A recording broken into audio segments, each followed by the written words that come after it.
Nobody told Isla what grief looked like in a 12-year-old boy. Not the therapists with their careful degrees and their careful words. Not the school counselor who sent home pamphlets about processing loss. Not the books on the subject that Adaeze had ordered and left on the kitchen counter because she did not know what else to do with her hands. She had bought the books on a Tuesday. By Thursday, she had stopped sleeping through the night. Her son, Oliver, had not spoken a full sentence in 6 weeks.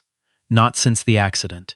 Not since the phone call that had come at 11:40 on a Wednesday evening while Adaeze was in her home office on a video call with investors in Singapore, and she had excused herself from the call and walked into the hallway and sat down on the floor because there was nothing else available to sit on, and the floor was what the moment required.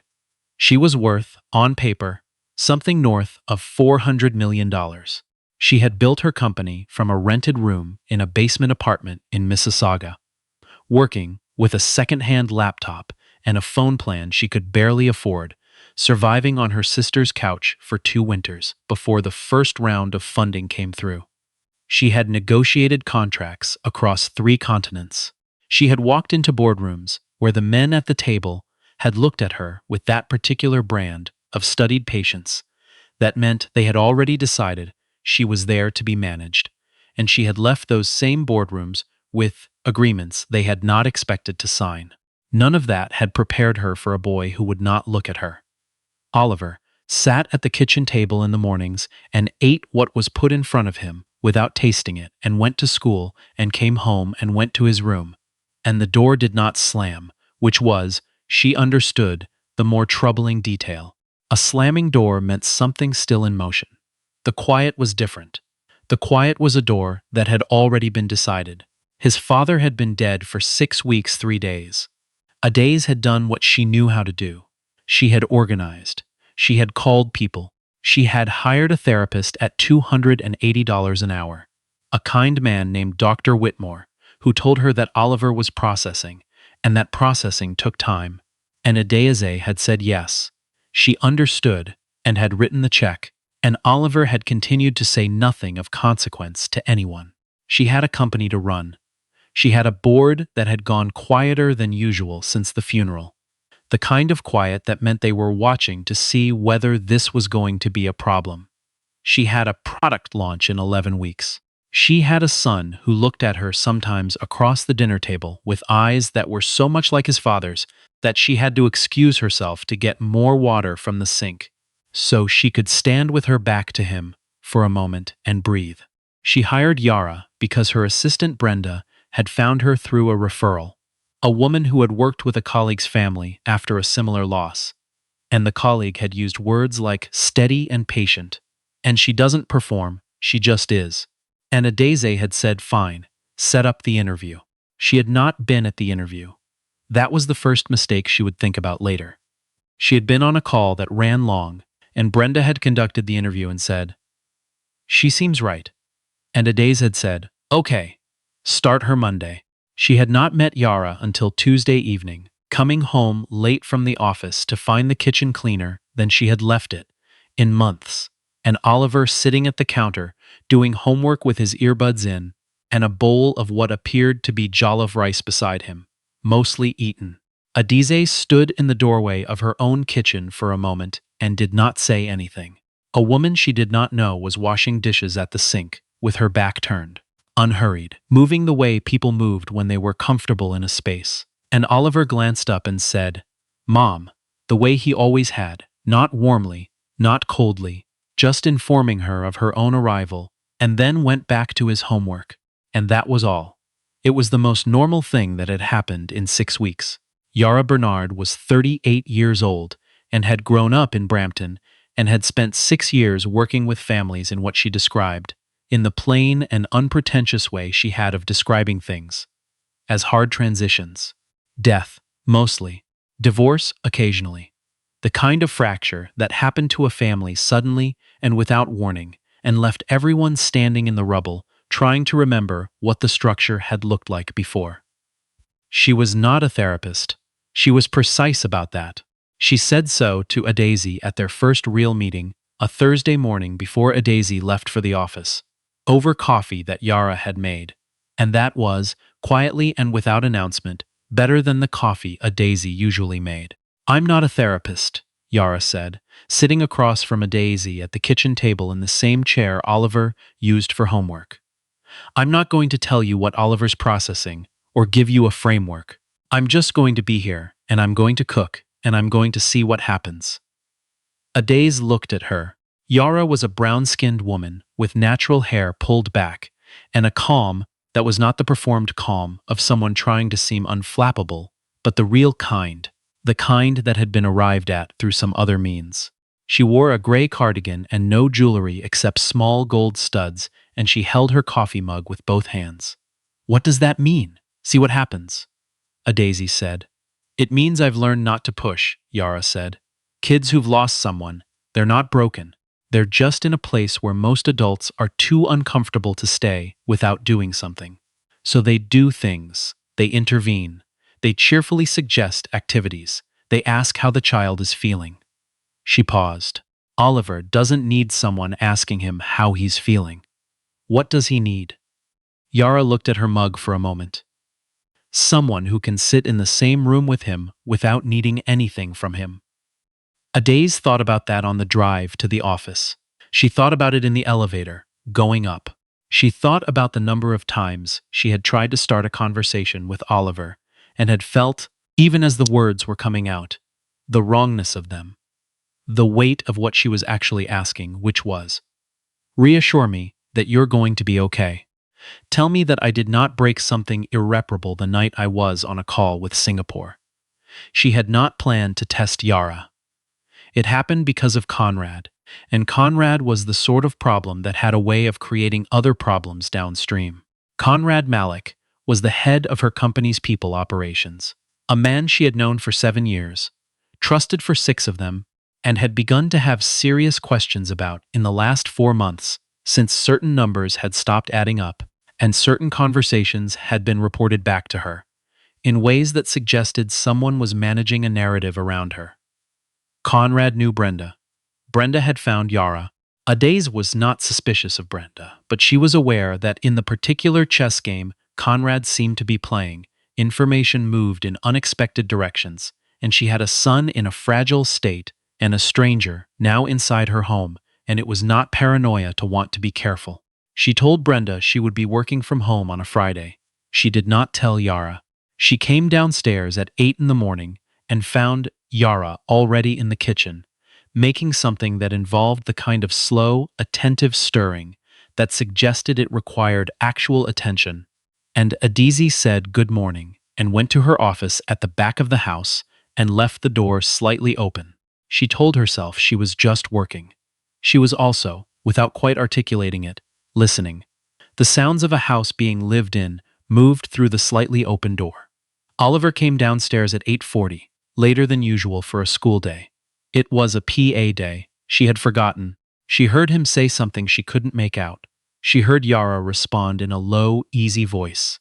She heard the refrigerator open. She heard chairs. Then quiet. Not the weighted quiet of the last 6 weeks. A different kind. The kind of quiet that meant 2 people in the same room who did not feel the need to fill it. Adaeze did not move from her desk. At 11, she heard Oliver laugh. It was brief. It was not much. But it was a sound she had not heard in 6 weeks and 3 days, and she sat very still at her desk and did not look up from her screen, because she did not want to do anything that might reach back through the walls and change whatever was happening in that kitchen. She told herself that was the end of it. She had listened for a morning. She had heard her son laugh. She was satisfied. She went back to the office the following Monday, and everything was fine. But the thing about Conrad was that it was not fine. The thing about Conrad was that it got worse, specifically in the way that problems created by intelligent people who believed themselves unobserved tended to get worse, which was steadily and with increasing confidence. By the 3rd week of November, she had enough to know that he had been systematically reframing her decisions to the board in ways designed to suggest instability, and that at least 2 board members had begun to form opinions that were not based on anything she had actually done, but on a story someone had been carefully telling about her. She pulled back from the office. She said it was so she could work more closely with the product team, which was true and also served another purpose. And she spent 3 days a week working from the house, and the house began to feel different with her in it. During the day, a change she noticed but couldn't fully name. What she noticed was Yara, not in a way she had anticipated noticing anything, but in the specific way that you begin to understand someone when you are in the same space without the architecture of a formful relationship to structure how you see them. She watched Yara move through the kitchen with the same unhurried quality she had noticed that first Tuesday. She watched Yara talk to Oliver, not often, not forcefully, but with a particular attention that meant when she said something, she had already thought about whether it was worth saying. She watched Oliver, over the course of 3 weeks, begin to speak again in the tentative way of someone seeing weight-bearing surfaces after a long time away from them.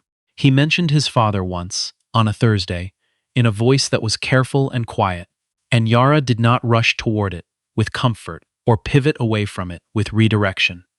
She let it sit in the air between them for a moment, the way you let something breathe. And then, she said, "Tell me something about him."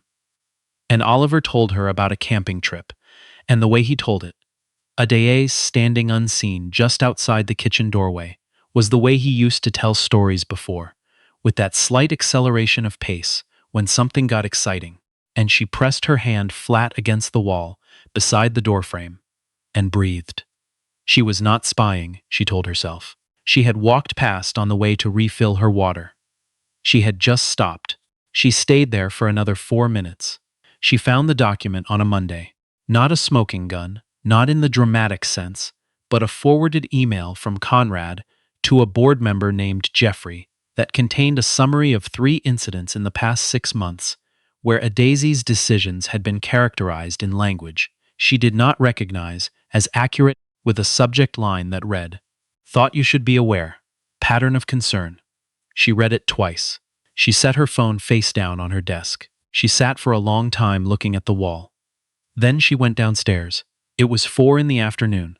Oliver was not home yet. Yara was at the counter, chopping something, with the focused, rhythmic efficiency of someone who found repetitive tasks settling rather than tedious. And Adaeze came into the kitchen and sat down at the counter and said, without preamble, "Do you ever get people who think they know you better than you do?" Yara did not look up from the cutting board. "Yes. What do you do?" She considered this for a moment, the knife moving steadily. "I decide what's actually true. Then I act from that, regardless of what they think." Adaeze looked at the counter. "What if they're in a position to cause damage? They usually are," Yara said. "That's why they do it." She set the knife down and looked at Adaeze directly in the way she had of doing that, without performance or preamble. "Is this about work?" "Yes. Do you want to talk about it? Or were you just needing to say it out loud to someone?" Adaeze thought about that. "The second one, I think." "Okay," Yara said, and picked up the knife again. And Adaeze sat there for a while in the kitchen while Yara cooked, and the sounds of the house settled around them. And it was, she realized later, the first time in 2 months she had felt like herself in her own home. Oliver came home from school that day at 4:40 and dropped his bag by the door and came to the kitchen with the specific energy of someone who had made a decision about something. And he sat down across from Adaeze and said, without looking at her, "I think I want to go back to hockey." He had played hockey since he was 7. He had not been on the ice since September. Adaeze looked at him. He was looking at the counter. "Okay," she said. "I'll find out when tryouts are." He nodded. Then, still not looking at her, he said, "Dad used to drive me." The kitchen was quiet. Not the weighted quiet, the other kind. "I know," Adaeze said. "I don't want to take an Uber." "You won't take an Uber," she said. "I'll drive you." He looked at her then, just briefly, and nodded again, and then went to get a glass of water. And Adaeze looked up and across the kitchen and found Yara at the stove with her back turned and did not say anything, and Yara did not turn around, and the moment moved past them and became the next moment. She dealt with Conrad in January. She had spent 6 weeks building the case carefully, not from anger, which would have made her sloppy, but from the same methodical precision she had used to build the company in the first place. She documented. She spoke to board members individually, not to complain, but to correct the record, presenting the actual data behind decisions that had been described as erratic, and letting the data speak in the calm and unambiguous language that numbers used when they were on your side. She had a conversation with Jeffrey that lasted 40 minutes and ended with him looking out the window for a long time and then saying, "I owe you an apology," she said. "I'd rather have your vote on the restructure." She got both. Conrad resigned in the second week of February. He sent an email that managed to be both aggrieved and dignified, and she read it once, and archived it, and went back to work. What she remembered afterward was not the moment Conrad resigned. What she remembered was the Thursday evening 3 days before it, when she had come home late and the house was quiet because Oliver was already in bed, and she had stood in the kitchen in her coat for longer than was necessary, and Yara had come downstairs to get water and had found her there. "You okay?" Yara said. "I will be." Not the same question. Adaeze looked at her. Yara was wearing a sweatshirt and socks, and her hair was down, and she looked different from the composed, cardigan-wearing version that moved through the daylight hours of the house. Not less but differently present, the way people were when they had stopped arranging themselves. "I've been doing this for 22 years, Adaeze said. Building something, and then defending it from people who want to rewrite what it is." Yara leaned against the counter. "Is it ever just about the work?" "It started as just about the work. What is it about now?" Adaeze thought about the question. She thought about Oliver on the ice for the first time in 5 months last Saturday, skating with the particular stiff-legged concentration of someone remembering a skill through the body.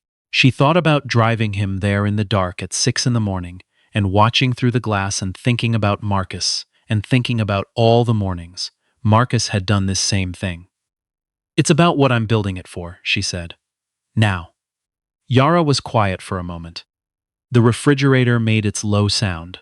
Outside, the street was empty and white. "That's a good answer," Yara said. "It took me a while to get to it." "They usually do," Yara said, and filled her glass and said goodnight and went back upstairs, and Adaeze stood in the kitchen for a while longer and then took off her coat and put the kettle on. She did not plan what happened in March. Oliver was at school. It was a Tuesday early afternoon, and Adaeze was working from home and had just finished a call, and she went to the kitchen to make tea. And Yara was there, doing what she sometimes did in the quieter hours of the day, sitting at the counter with a book and a cup of coffee, and she looked up when Adaeze came in with the unconcerned, easeful expression of someone comfortable in their own portion of a shared space. Adaeze made her tea. She stood at the counter and looked out the window at the backyard, the last of the February snow still gray at the edges of the fence, and she said, without having planned to say it, "I think I've been afraid that if I'm happy, he'll think I've stopped missing his father." She did not know where it had come from.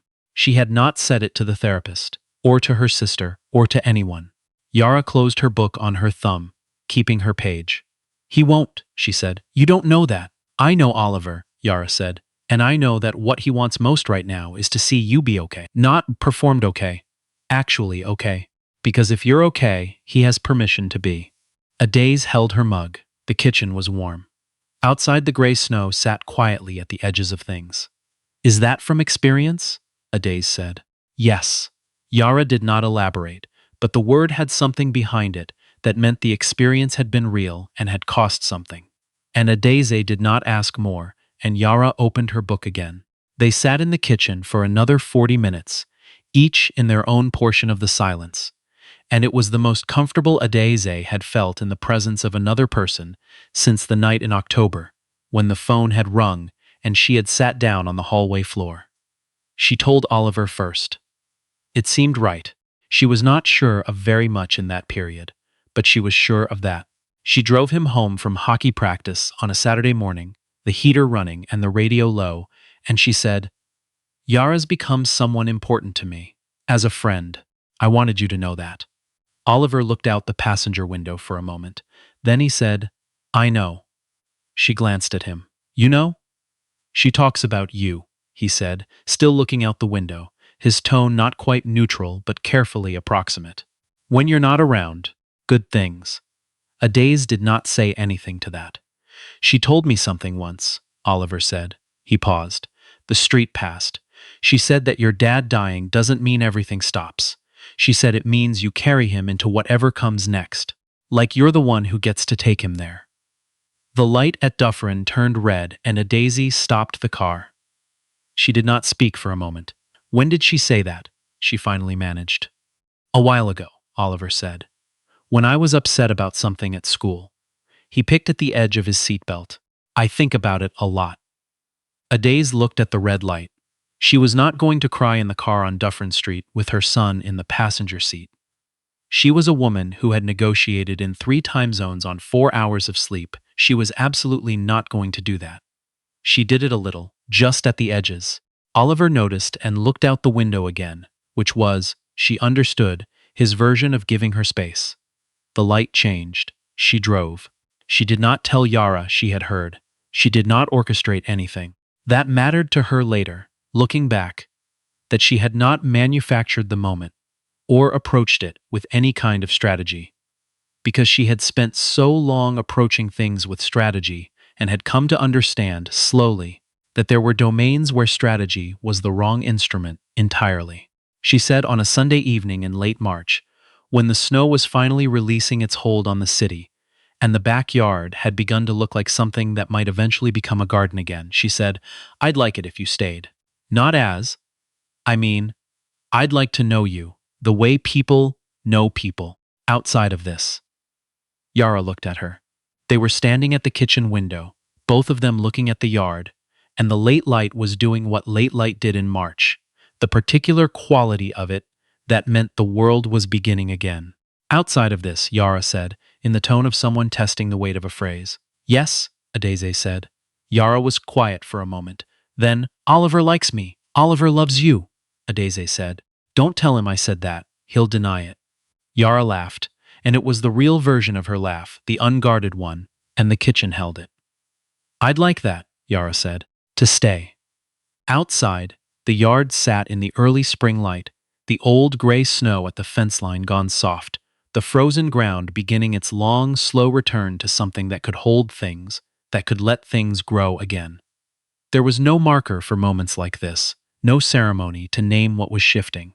There was only the light and the window, and the two of them standing in the kitchen of a house that was becoming, gradually, imperceptibly, like houses did when people inside them began to choose each other. Home again. Oliver came downstairs at 7 for dinner, and he did not announce his arrival, and he did not comment on whatever it was he found in the room, but he sat down at the counter and pulled the serving spoon toward him with the easy, proprietary confidence of someone who belonged, and Adaeze set a bowl in front of him, and Yara told him the rice needed 2 more minutes, and he said, okay in the patient, resigned tone of a boy who had learned to wait for things that were worth waiting for.